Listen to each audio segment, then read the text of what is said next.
그런데 지난 2012년 제천의 깨끗한 환경을 위험에 빠뜨린 사고가 발생했다. 문제 장소는 왕암동에 있는 한 산업 폐기물 처리장. 자, 여기는 산업 폐기물 매입장이고요. 에어돔은 2012년부터 12년 겨울부터 이제 붕괴가 되었고요. 당시 이제 폭설로 무게를 버티지 못해서 붕괴가 됐고, 그때부터 지금까지 복구나 어떤 조치 없이 그냥 그대로 방치가 있는 상태죠. 산업 폐기물을 매립할 경우 폐기물이 산화하면서 발생하는 유독가스가 새어나가지 않도록 에어돔 시설을 설치해야 한다. 하지만 에어돔이 붕괴된 현재 오염된 가스를 포집하던 포집관이 일부 남아있긴 하지만 언제 폭발할지 모르는 위험을 안고 있다. 자, 이 매립장은 2006년부터 이제 사업이 개시가 되었고요.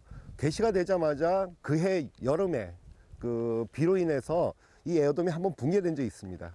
그리고 나서 다시 이제 에어돔을 씌우고 다시 보수해서 재가동했는데요.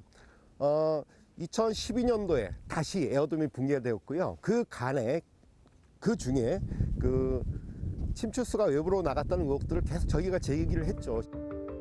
폐기물에서 흘러나온 침출수는 독성 물질을 가지고 있어 각별한 처리가 필요하다.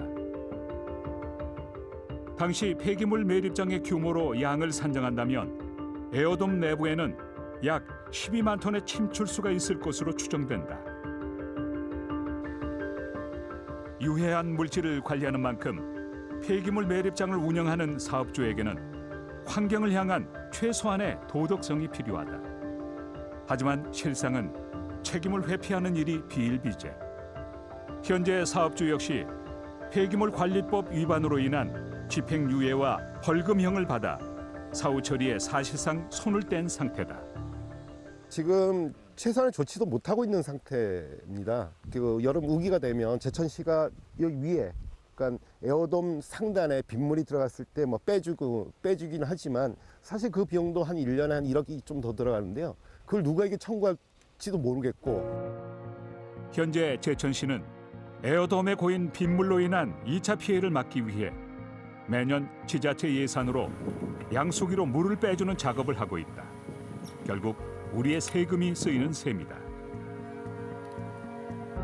개인 사업장이었던 만큼 사업주가 끝까지 책임을 져야 하는 것은 아닐까. 이제 사업자 책임인데, 사업자 어차피 이거 해결하려면 돈이 필요하잖아요. 그런데 이제 그 회사가 이제 거의 굳어나가지고 돈이 없기 때문에, 그러면 결국은 이제 지방자치단체에서 이 매립장으로 해서 환경오염 방지를 위해서 대책을 수립을 해서 시행을 해야 되는데, 그래서 지금까지 이제 개인 시설이다 보니까 예산 확보하기도 힘들었어요. 그래서 이제 사업이 조금 지연이 된 걸로 저는 알고 있습니다. 폐기물을 매립하면서 그 매립지 사업자들이 그 수익은 다 걷어가고, 문제가 발생했을 때는 이제 사업자가 부도를 내거나 비용을 부담시킬 재정 능력이 되지 않거나 이런 상황이 발생을 하게 되니까 결국은 공공의 부담으로 넘어오게 되는 것이죠. 사업을 시작할 때는 수익을 극대화하기 위해 대규모로 매립장을 지었다가 문제가 생기면 책임을 회피하는 악순환이 계속되고 있는 것이다. 그렇다 보니 해결 방법의 개선 없이 똑같은 폐기물 사고가 반복되고 있다. 해결책을 찾지 못하는 사이 매립장 인근 환경은 점차 심각해지고 있다. 이 물은 이제 이 공단 안에 빗물입니다. 빗물이나 지하수가 이제 이쪽으로 빠지는 건데요. 마땅한 오염원이 하나도 없습니다. 매립장 외에는. 그래서 저희가 그 여기를 보고 매립장의 그 침출수가 이쪽으로 흘러나오는 게 아니냐 이렇게 이제 의심하는 이제 그런 현장인데요. 불과 10년 전만 해도 이곳에는 맑고 깨끗한 도랑이 흘렀다.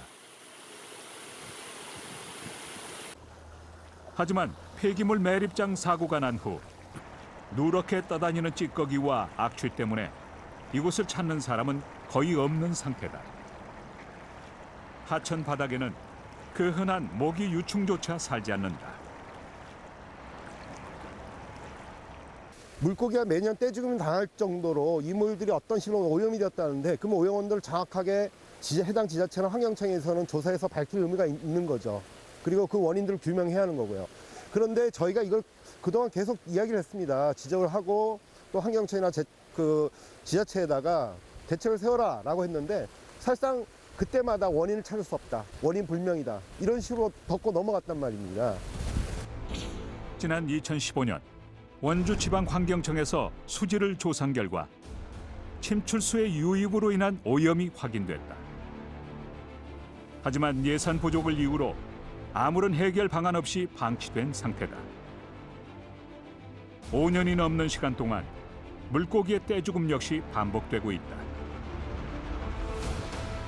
차수층이 뚫릴 수 있는 모든 가능성을 대비해서 2중, 3중의 이제 안전장치를 깔아야 되는데 그 사업장 시설의 경우에는 딱 법에서 정한 기준에 대해 차수층만 까는데 법률에서 정한 이 차수 장비만, 그러니까 차수 기준만 가지고 폐기물을 매립했을 때에 완벽하게 안전장치가 될 거냐? 그러니까 실제로는 그 여러 가지 그 실제 폐기물의 그 종류 성상이나 이런 걸 따라서 이제 하다 보면 이 차수층이 뚫릴 수 있는 가능성도 있다.